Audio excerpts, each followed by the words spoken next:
Alright, well, I've been slowly gathering all the parts I need to put together a Fix It Felix. I have an old Nintendo cabinet that needs some work, and I haven't started on that yet, but I decided to start getting the hardware together. I've never put together a MAME. This will be the, and of course this isn't a MAME, but it still uses a IBM computer, so it has some similarities to a MAME project. So what I did was I found out as much as I could about what was in the original Disney cabinet, and they have a HP XW 8400 workstation, and I got one off of eBay.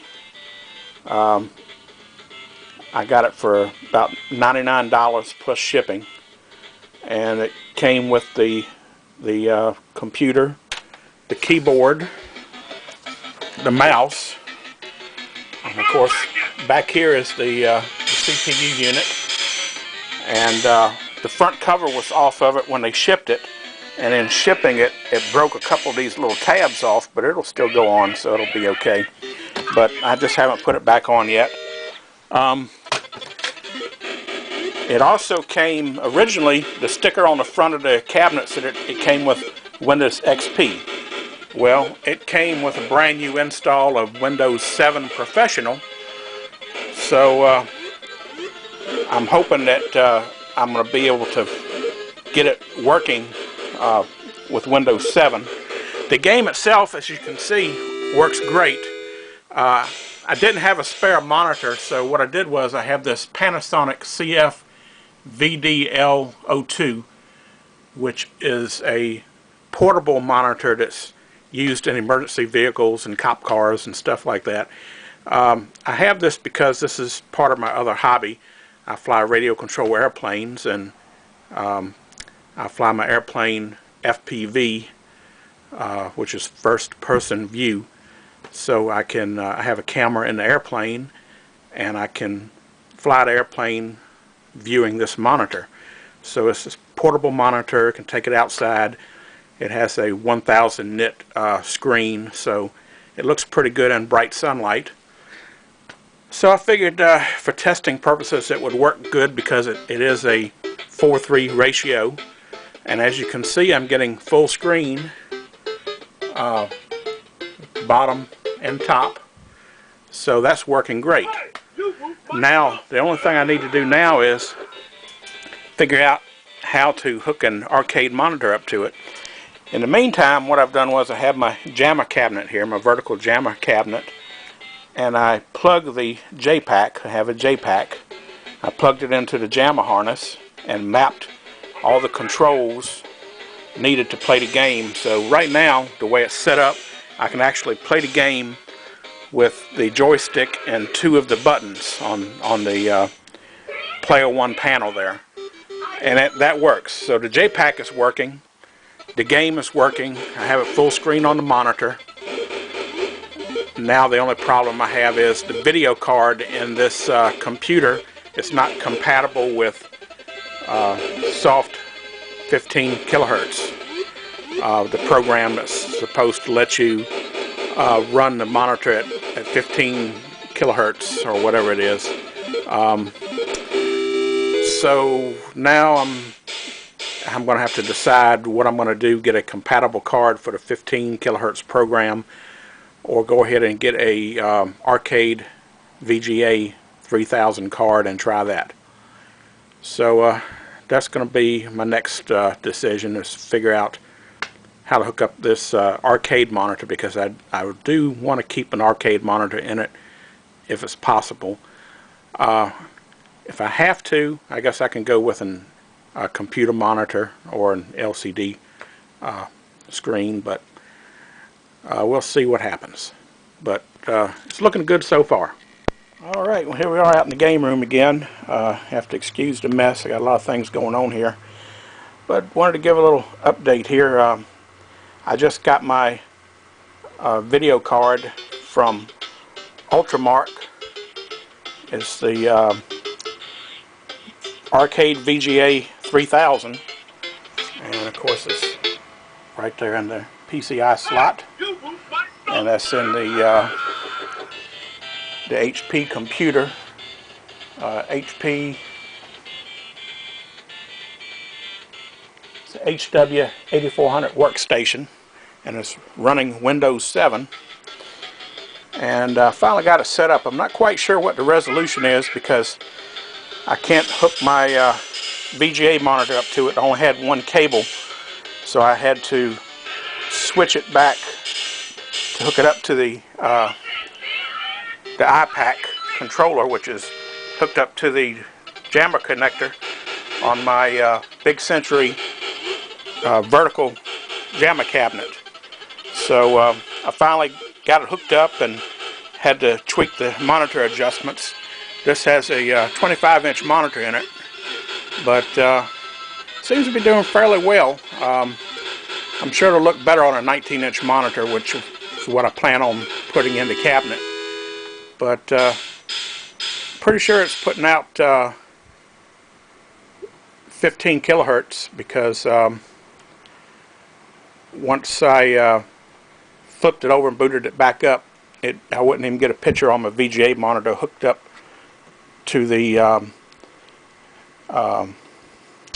DVI output. So anyway, let's go ahead, and I don't have the coin mechanic on this thing is electronic. So, well, I'm not sure. I may be able to even put a token in it to energize the game. I haven't tried that because I did leave my low power supply hooked up to the cabinet because I knew I had it hooked up, didn't have it hooked up backwards.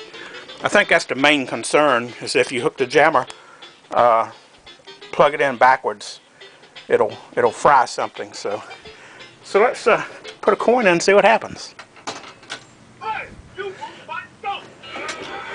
Nope, evidently the coin slot's not working for some reason. Like I say, it's one of these electronic coin acceptors, and it may be wired up a little bit different. So let's do it the old-fashioned way. We have it mapped to the keyboard, so we'll just add a token. Now all the other buttons are hooked up. These cabinets are set up with 2 joysticks and 6 buttons on each joystick, and a player 1 and a player 2 button. So right now I have the player 1 and player 2 button hooked up, and only using these first 2 buttons right here for the fix and the jump. So let's go ahead and press the player button, and we can start a game here.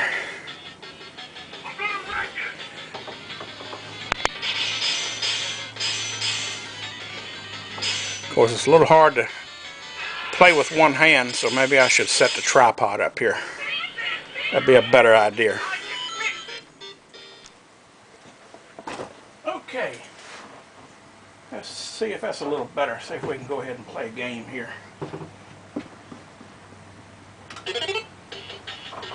Now, I haven't played this with a joystick too much, so I'm not very good at it. But I'll see if I can't do it a little bit here.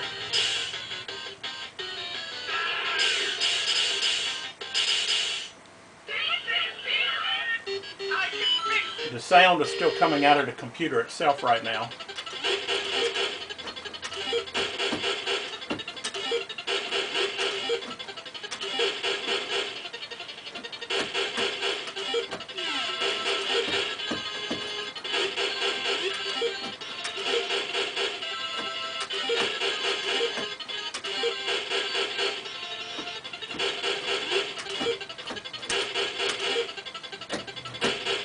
Whoops.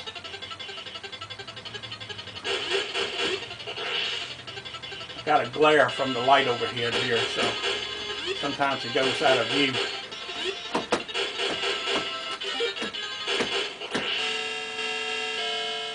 Need more practice on that. But anyway, still all in all, it's a fun game. So I'm looking forward to getting it in a cabinet. Right now I'm working on the control panel, and instead of using the original Donkey Kong panel, because the decal goes on the top, and you have the recessed joystick on the Donkey Kong. I mean, I could stick the decal on top of a piece of plexiglass, I guess, but I want it underneath the plexiglass like Donkey Kong. So I'm making a new control panel. I'm going to mount it a little different, but we'll get into that later. But that's it for now. Alright, here we are back out in the arcade, and I think I just about got this Fix It Felix setup worked out. I have the HB computer, and I have the Arcade VGA 3000 video card. I have it hooked up to the J-Pac connector, which is plugged into the JAMA connector in my vertical Big Century cabinet, and I have it powered up so the monitor is on now. So now we're just going to push the button here on the computer, fire the computer up, and we'll see it boot up on this arcade monitor. That's of course the HP screen.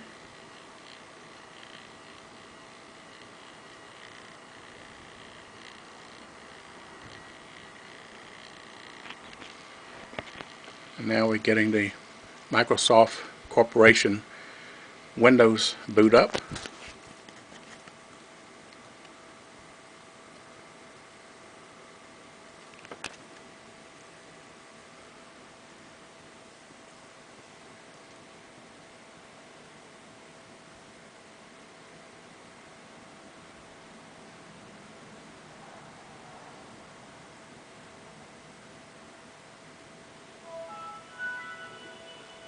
And now we're getting Windows boot up. Now, because Fix It Felix runs in 800 by 600 Windows resolution, as you can see on this screen, of course it's vertical, so Windows is sideways. Of course I could turn the camera this way and it would look correct. Because of this reason, you can't see the entire Windows desktop. But luckily, I still have my icons up there on the side, and I have a shortcut to the Fix It Felix program. And I have the command lines set up in the shortcut, which are basically the default that rotates at 90 degrees and makes it full screen. So, we'll go ahead and get my mouse here. And if I can find my mouse, there we go. I'll just click on this icon here.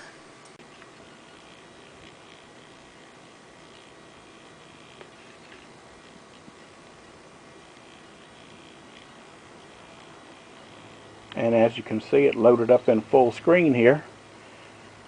Only one small problem: when you have it set to rotate 90 degrees, it loads upside down on the arcade monitor. So we're going to fix that. In order to get out of the full screen mode, just press the escape on the keyboard and you'll get your window back, and then we'll take our mouse and we'll close the window and we'll go back to our screen here. What I need to do is put the mouse on the shortcut for the game. Let's see, and we want to right click, and then we'll go down to Properties, left click, and this might be a little hard to see because the resolution of Windows on arcade monitor is kind of messed up here, but let's see if I can get a little close up here. Right here we have the target, and this is the location of the game on where it's at on my hard drive, and after the exe you have the zoom 100%, then rotate equals 90, and then full screen. So what we're going to do is change that 90 right here, and we're going to make it 270. So 270 will rotate it 90 degrees 3 times, which should flip the picture back around correctly. So let's go ahead and we'll edit that. I got my keyboard up here so I can change it here. And let's see if I can get that. I got my cursor behind the 90, so we'll just back that up with the backup key, and then we'll put in 270, and that should do it. So now when we click on our shortcut,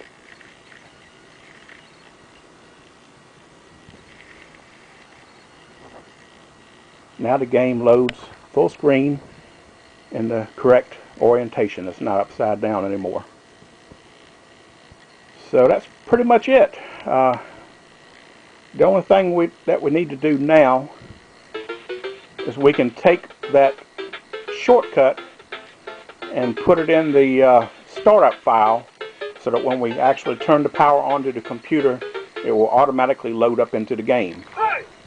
But we're not ready for that yet. We're going to wait till we get the cabinet ready before we make any changes, because, you know, we might want to have to go in here and do some more changes, but I believe that should do it.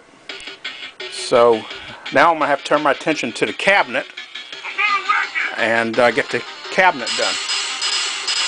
So far what I've done is I've gotten the control panel ready to go, so we'll show you that next.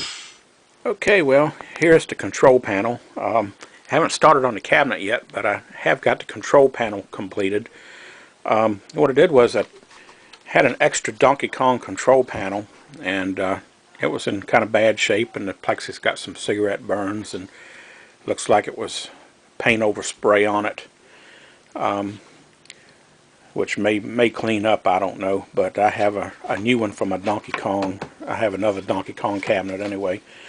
So anyway, I went ahead and took that off, and the plywood was a little rough in places and had some pieces peeling off of it, and so I decided to use this as a template to make a new one by. And also because the Fix It Felix control panel overlay is a decal that sticks on a surface, I figured that if I cut this joystick piece out here, normally on the Donkey Kong control panel, of course the joystick bolts up from the bottom, and it has this metal bracket here which screws down, and of course it has studs on the back. It comes out the back side where you bolt the joystick up to. Well, that would pose a problem, because with this piece here, you can't really stick the control panel overlay down on it, because you'll be able to see this area here, and you wouldn't be able to put the washer back on top, just like a dust shield.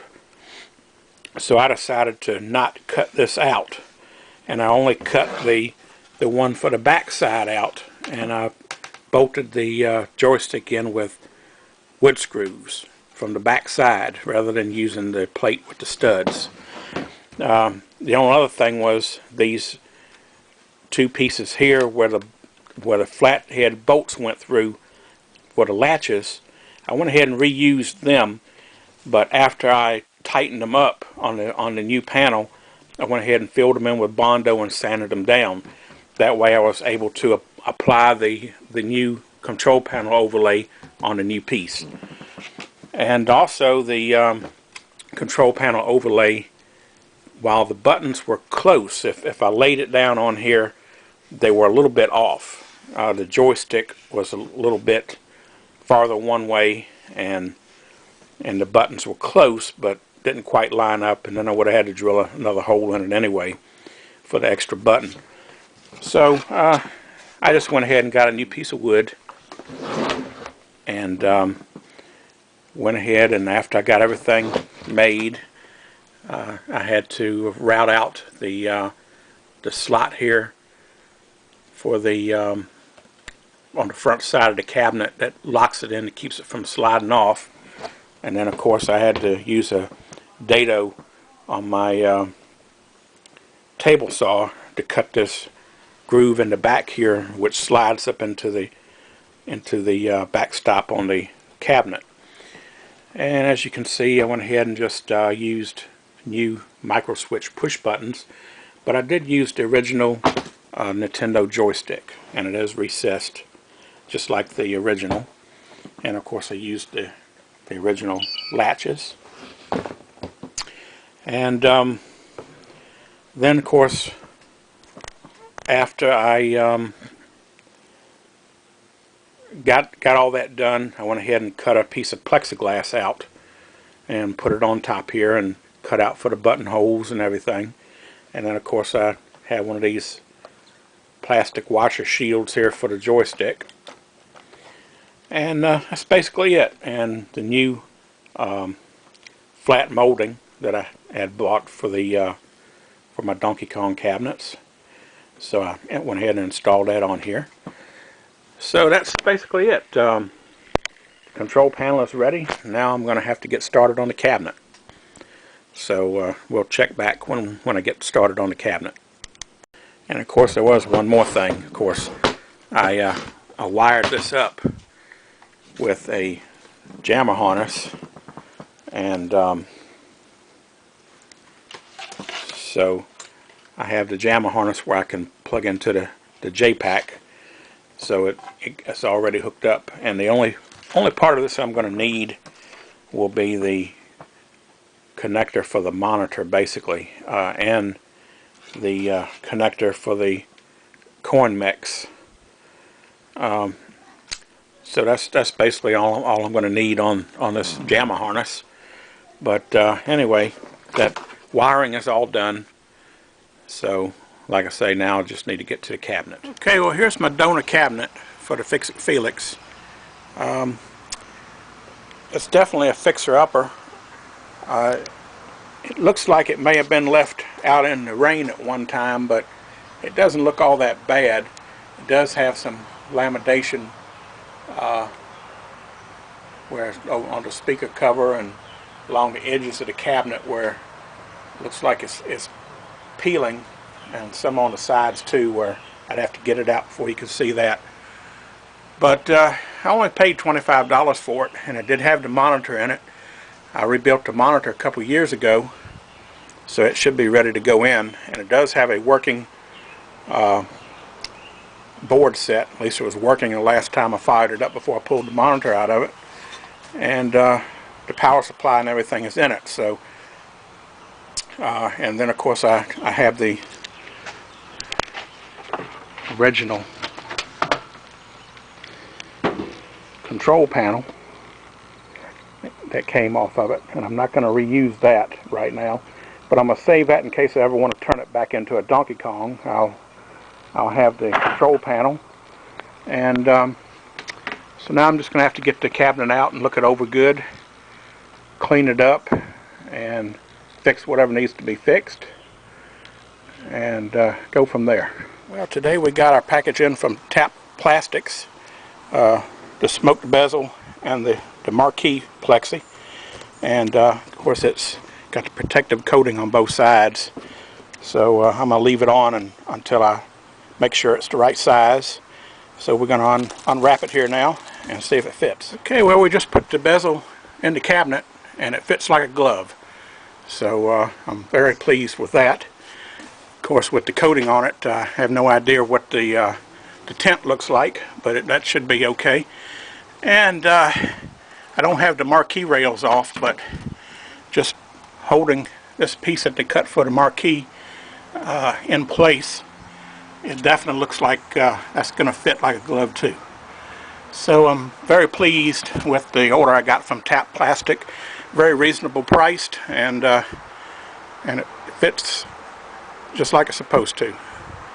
So if you don't have a plastics place close by and you need a monitor bezel or marquee or any plexi type of plexiglass, give them a try.